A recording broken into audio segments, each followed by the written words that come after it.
మన భక్తి టీవీ కోటి దీపోత్సవానికి ముఖ్య అతిథిగా విచ్చేస్తున్నారు. వారి చేతుల మీదుగానే మనం తొలి కార్తీక దీపాన్ని వెలిగించుకోబోతున్నాం. రేపు యాదగిరి లక్ష్మీ నృసింహస్వామి వారి దివ్య కళ్యాణాన్ని అంగరంగ వైభవంగా నిర్వహించుకోబోతున్నాం. అలాగే నృసింహస్వామి వారికి రక్షా కంకణ పూజ మీ అందరి సమక్షంలో మీరే స్వయంగా అర్చించుకునే విధంగా ఏర్పాట్లు చేస్తాం. అలాగే భారత రాష్ట్రపతి శ్రీమతి ద్రౌపది ముర్ము గారి చేతుల మీదుగా పూరీ జగన్నాథ స్వామికి విశేష రీతిలో హారతి కార్యక్రమం ఉంటుంది. అందరూ కూడా రోజు ప్రాంగణానికి విచ్చేసే టైం కంటే ముందే రావాలి. 4 గంటలకు వస్తే మరీ మంచిది. 7 గంటలలోపు అందరూ కూడా ప్రాంగణానికి విచ్చేయవలసిందిగా మనవి. సభా సరస్వతికి నమస్కరిస్తూ ఈనాటి కోటి దీపోత్సవానికి భక్తులను అనుగ్రహించేందుకు విచ్చేశారు జగద్గురు శంకరాచార్య పుష్పగిరి మహాసంస్థానం పీఠాధీశ్వరులు శ్రీ శ్రీ శ్రీ విద్యాశంకర భారతీ స్వామివారు. వేద వేదాంగాల సముద్ధరణ, భారతీయ తత్వ ప్రచారం, నిగమాగమ తత్వ విచారధారని ముందు తరాలకు అందించడమే లక్ష్యంగా ముందుకు సాగుతూ ఆర్షధర్మానికి ప్రతీకగా నిలుస్తున్నారు ఉభయ తెలుగు రాష్ట్రాలలోని ఏకైక శంకరాచార్య పీఠం పుష్పగిరి మహాసంస్థానం పీఠాధీశ్వరులు శ్రీ విద్యాశంకర భారతీ స్వామివారు.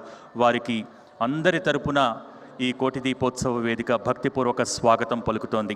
అలాగే ఈనాటి కార్యక్రమానికి భక్తులను అనుగ్రహించేందుకు విచ్చేసిన తలకాడు శ్రీ బాలకృష్ణ మహాసంస్థానం పీఠాధీశ్వరులు శ్రీ శ్రీ శ్రీ గోవిందానంద సరస్వతి స్వామివారు అద్వైత సిద్ధాంతంతో పూర్తిగా అనుసంధానమై ఆచరణీయాత్మక వేదాంతానికి, హృదయాకర్షక భావ పరంపరకు నిలువెత్తు నిదర్శనమై భాసిల్లుతున్నారు కర్ణాటకలోని తలకాడు శ్రీ బాలకృష్ణ మహాసంస్థానం పీఠాధీశ్వరులు శ్రీ గోవిందానంద సరస్వతి స్వామివారు.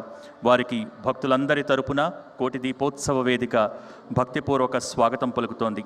అలాగే ఈనాటి కార్యక్రమానికి ముఖ్య అతిథిగా విచ్చేసినటువంటి భారత ప్రభుత్వ రక్షణ మంత్రిత్వ శాఖ శాస్త్ర సాంకేతిక సలహాదారు శ్రీ జి సతీష్ రెడ్డి గారు, సతీమణి శ్రీమతి పద్మ గారికి, దంపతులిరువురికి సాదర స్వాగతం పలుకుతున్నాం. ఈనాటి కార్యక్రమంలో తలకాడు శ్రీ బాలకృష్ణ మహాసంస్థానం పీఠాధీశ్వరులు శ్రీ గోవిందానంద సరస్వతి స్వామివారిని భక్తులకు ఆశీస్సులు అందించవలసిందిగా కోరుతున్నాం.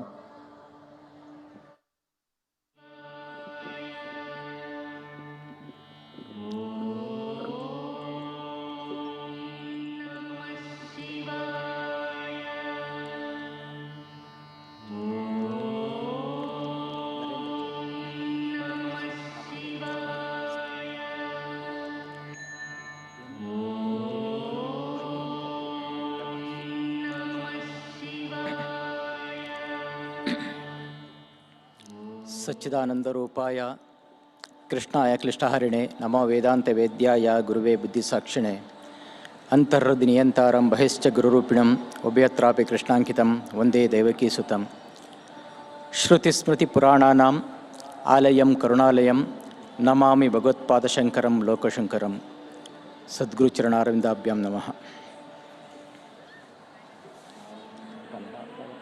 कन्नडदल्लि ಈ ದಿನ ಅತ್ಯಂತ ವಿಶೇಷವಾದಂತಹ ದಿನ. ಟ್ರಾನ್ಸ್ಲೇಟ್ ಮಾಡೋದು ಬೇಡಲ್ಲ.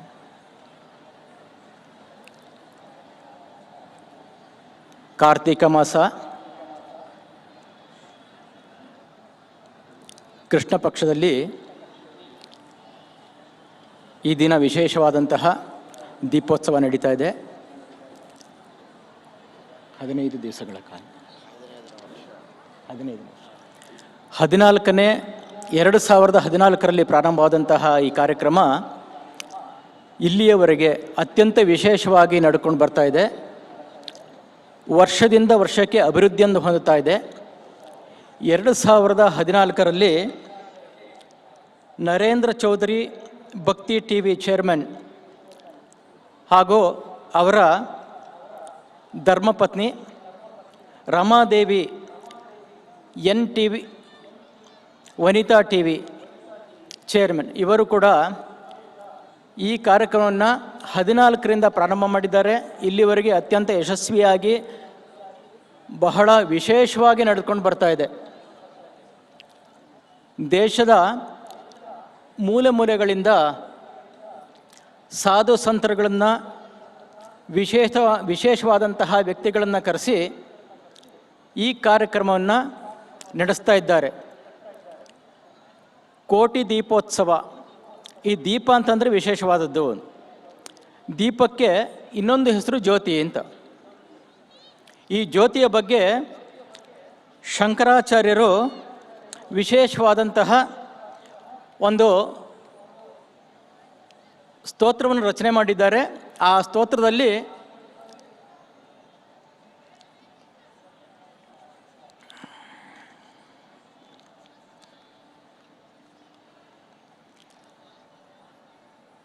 ಬ್ರಹ್ಮಾನಂದವಲ್ಲಿ ಅಂಥೇಳಿ ಒಂದು ವಿಶೇಷವಾದಂಥ ಸ್ತೋತ್ರ ಅದು. ಆ ಸ್ತೋತ್ರದಲ್ಲಿ ಈ ಜ್ಯೋತಿಯ ಬಗ್ಗೆ ಹೇಳಿದ್ದಾರೆ. ಏನಪ್ಪ ಅಂತಂದರೆ, ಅಂತರ್ಜ್ಯೋತಿ ಬಹಿರ್ಜ್ಯೋತಿ ಪ್ರತ್ಯಗ್ಜ್ಯೋತಿ ಪರಾತ್ಪರಃ, ಜ್ಯೋತಿರ್ಜ್ಯೋತಿ ಸ್ವಯಂ ಜ್ಯೋತಿ ಆತ್ಮಜ್ಯೋತಿ ಶಿವೋಸ್ಮ್ಯಹಂ ಅಂತ. ಅಂದರೆ ಹೊರಗಡೆ ಇರ್ತಕ್ಕಂಥ ಬೆಳಕು, ಒಳಭಾಗದಲ್ಲಿ ಇರ್ತಕ್ಕಂಥ ಬೆಳಕು, ಅದು ಯಾವುದಪ್ಪ ಅಂತಂದರೆ ಪರಾತ್ಪರನಾದಂಥ ಭಗವಂತ ಅಂತ. ಅಂತಹ ಭಗವಂತನನ್ನು ನಡೆಯುವಂತಹ ವಿಶೇಷವಾದಂತಹ ಜ್ಯೋತಿ ಅಂದರೆ ದೀಪವನ್ನು ಈ ದಿನ ನೀವೆಲ್ಲ ಉತ್ಸವ ಮಾಡ್ತಾ ಇದ್ದೀರಾ. ಇದು ಬಹಳ ವಿಶೇಷವಾದಂಥದ್ದು. ಈ ದೀಪದ ಬಗ್ಗೆ ಹೇಳಬೇಕಂದ್ರೆ, ದೀಪಕ್ಕೆ ದೀಪಂ ಜ್ಯೋತಿ ಪರಬ್ರಹ್ಮ, ದೀಪಂ ಜ್ಯೋತಿ ಜನಾರ್ದನ, ದೀಪೇನ ಹರತೆ ಪಾಪಂ, ಸಂಧ್ಯಾ ದೀಪ ನಮೋಸ್ತುತೆ ಅಂತ ಹೇಳ್ತಾರೆ. ಅಂದರೆ ದೀಪವನ್ನು ಪರಂಜ್ಯೋತಿ ಸ್ವರೂಪಕ್ಕೆ ಹೋಲಿಸಿದ್ದಾರೆ. ಪರಂಜ್ಯೋತಿ ಅಂತಂದರೆ ಬ್ರಹ್ಮ ಅಂತ, ಆ ಬ್ರಹ್ಮನಿಗೆ ಹೋಲಿಸಿದ್ದಾರೆ. ಇದು ಬಹಳ ವಿಶೇಷವಾದಂಥದ್ದು. ಇಲ್ಲಿ ಅಂತರ್ಜ್ಯೋತಿ ಬಹಿರ್ಜ್ಯೋತಿ ಅಂದರೆ ಒಳಗಡೆಯೂ ಆತ್ಮನಿದ್ದ ಬೆಳಕಿದೆ, ಹೊರಗಡೆ ಬೆಳಕಿದೆ. ಆ ಒಳಗಿರುವ ಬೆಳಕನ್ನು ನೋಡುವಂಥ ಕ್ರಿಯೆಯನ್ನು ಮಾಡಬೇಕು. ಅದಕ್ಕಾಗಿ ಜ್ಯೋತಿ ಬೆಳಗುವ ಮುಖಾಂತರವಾಗಿ ನಾವು ನಮ್ಮ ಆತ್ಮಜ್ಯೋತಿಯನ್ನು ನೋಡಿಕೊಳ್ಳಿಕ್ಕೆ ಪ್ರಯತ್ನ ಮಾಡಬೇಕು ಅನ್ನೋ ಉದ್ದೇಶ. ಅದರಲ್ಲಿ ವಿಶೇಷವಾದಂಥದ್ದು ನೋಡಿ, ದೀಪವನ್ನು ಬೆಳಗುವಾಗ ದೀಪ ನಮಸ್ಕಾರ ಅಂತ ಮಾಡ್ತಾರೆ. ಆ ದೀಪ ನಮಸ್ಕಾರದಲ್ಲಿ ಒಂದು ಮಂತ್ರ ಇದೆ. ಅದರಲ್ಲಿ ಏನಪ್ಪ ಹೇಳ್ತಾರೆ ಅಂದರೆ, ಆಪದಮ್ಮೆ ನಾಶಯ ನಾಶಯ, ಸಂಪದಮ್ಮೆ ಪ್ರಾಪಯ ಪ್ರಾಪಯ, ಸಕಲ ಮನೋರಥಾನ್ ಸಾಧಯ ಸಾಧಯ.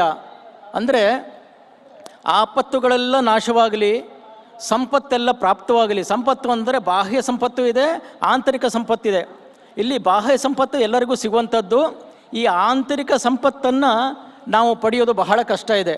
ಅದಕ್ಕಾಗಿ ಸದ್ಗುರುಗಳ ಕೃಪೆ ಬೇಕು. ಅಂತಹ ಸದ್ಗುರುಗಳ ಸಾಧು ಸಂತರ ಕೃಪೆಯನ್ನು ಕೊಡುವಲ್ಲಿ ಈ ಕಾರ್ಯಕ್ರಮ ಬಹಳ ಯಶಸ್ವಿಯಾಗಿದೆ. ಈ ಕಾರ್ಯಕ್ರಮ ಯಾರೊಬ್ಬರ ಕಾರ್ಯಕ್ರಮವಲ್ಲ, ಇಡೀ ನಮ್ಮ ಹೈದರಾಬಾದಿನ ಮೂಲೆ ಮೂಲೆಗಳಿಂದ ಬಂದಂತಹ ಎಲ್ಲ ಸನಾತನ ಧರ್ಮೀಯರ ಕಾರ್ಯಕ್ರಮ. ಇಂತಹ ಸನಾತನ ಧರ್ಮವನ್ನು ಬೆಳೆಸುವಂತಹ ಕಾರ್ಯಕ್ರಮವನ್ನು ವಿಶೇಷವಾಗಿ ನಡೆಸ್ತಾ ಇದ್ದಾರೆ. ಈ ಕಾರ್ಯಕ್ರಮದಲ್ಲಿ ಭಾಗಿಯಾದಂತಹ ನಿಮ್ಮೆಲ್ಲರಿಗೂ ಕೂಡ ಆ ಜ್ಯೋತಿಯ ವಿಶೇಷವಾದಂತಹ ಶಕ್ತಿ ಪ್ರಕಟವಾಗಲಿ ಅಂತ ಹೇಳ್ತೀವಿ. ನೋಡಿ, ಅಂತರ್ಜ್ಯೋತಿಯನ್ನು ನೋಡೋದು ಬಹಳ ಕಷ್ಟ ಇದೆ. ಬಹಿರ್ಜ್ಯೋತಿಯನ್ನು ನೀವೆಲ್ಲ ನೋಡ್ತಾ ಇರ್ತೀರ. ಈ ಅಂತರ್ಜ್ಯೋತಿಯನ್ನು ಪಡಿಬೇಕಾದರೆ ಸದ್ಗುರುಗಳ ಕೃಪೆ ಬೇಕು. ವೇದಿಕೆ ಮೇಲೆ ಉಪಸ್ಥಿತಿಯಲ್ಲಿ ಇರತಕ್ಕಂತಹ ನಮ್ಮ ಪುಷ್ಪಗಿರಿ ಸಂಸ್ಥಾನದವರಾದಂತಹ ನಮಗೆ ಬಹಳ ಆತ್ಮೀಯರು. ನಮ್ಮ ಕಾರ್ಯಕ್ರಮಗಳಿಗೆ ಅವರು ಬಂದಿದ್ದಾರೆ. ಆದರೆ ಅವರ ಹೆಸರನ್ನು ಇದುವರೆಗೆ ಕೇಳಿರಲಿಲ್ಲ, ನಾನು ಇವತ್ತೇ ಕೇಳಿದ್ದು. ವಿದ್ಯಾಶಂಕರ ಭಾರತೀ ಮಹಾಸ್ವಾಮಿಗಳು ಅಂತ ಬಹಳ ವಿಶೇಷವಾದಂಥ ಜ್ಞಾನಿಗಳು, ಬಹಳ ಭಕ್ತಪ್ರಿಯರು, ಭಕ್ತರಿಗೆ ಬೇಕಾದಂಥವರು. ಎಲ್ಲರನ್ನೂ ಬಹಳ ಹತ್ತಿರದಿಂದ ಬಹಳ ಪ್ರೀತಿಯಿಂದ ನೋಡಿ ಅವರನ್ನು ತಮ್ಮ ಆತ್ಮೀಯತೆಗೆ ಒಳಗೆ ಮಾಡ್ಕೊಳ್ತಾರೆ. ಅಂತಹ ವಿಶೇಷವಾದಂಥವರು. ಅವರ ಸಾನ್ನಿಧ್ಯದಲ್ಲಿ ನಾವೆಲ್ಲ ಕೂತಿದ್ದೇವೆ. ನಿಮ್ಮೆಲ್ಲರಿಗೂ ಕೂಡ ಭಗವಂತನ ಪೂರ್ಣ ಅನುಗ್ರಹ ಪ್ರಾಪ್ತವಾಗಲಿ. ಅದರ ಜೊತೆಯಲ್ಲಿ ಈ ದಿನ ಬಂದಂತಹ ನಿಮ್ಮೆಲ್ಲರಿಗೂ ಕೂಡ ಭಗವಂತ ಪೂರ್ಣ ಅನುಗ್ರಹವನ್ನು ಪ್ರಾಪ್ತ ಮಾಡಲಿ ಅಂತ ಹೇಳ್ತಾ, ಸರ್ವೇ ಜನಾಃ ಸುಖಿನೋ ಭವಂತು, ಸಮಸ್ತ ಸನ್ಮಂಗಳಾನಿ ಭವಂತು. ಹರ ನಮ ಪಾರ್ವತೀಪತಯೇ, ಹರ ಹರ ಮಹಾದೇವ. దీపం సాక్షాత్తు పరబ్రహ్మ స్వరూపమని, బహిర్జ్యోతిని వెలిగిస్తాం కానీ అంతర్జ్యోతిని వెలిగించడం చాలా కష్టమైన పని. మనిషి అంతర్జ్యోతిని వెలిగించినప్పుడు మాత్రమే ఆధ్యాత్మిక మానసిక వికాసం కలుగుతుంది. అది కేవలం సద్గురువుల వల్లే అని అభిభాషించారు, ఆశీస్సులు అందించారు పూజ్య శ్రీ గోవిందానంద సరస్వతి స్వామివారు. వారికి కోటి దీపోత్సవ వేదిక ద్వారా ధన్యవాదాలు తెలియజేస్తున్నాం.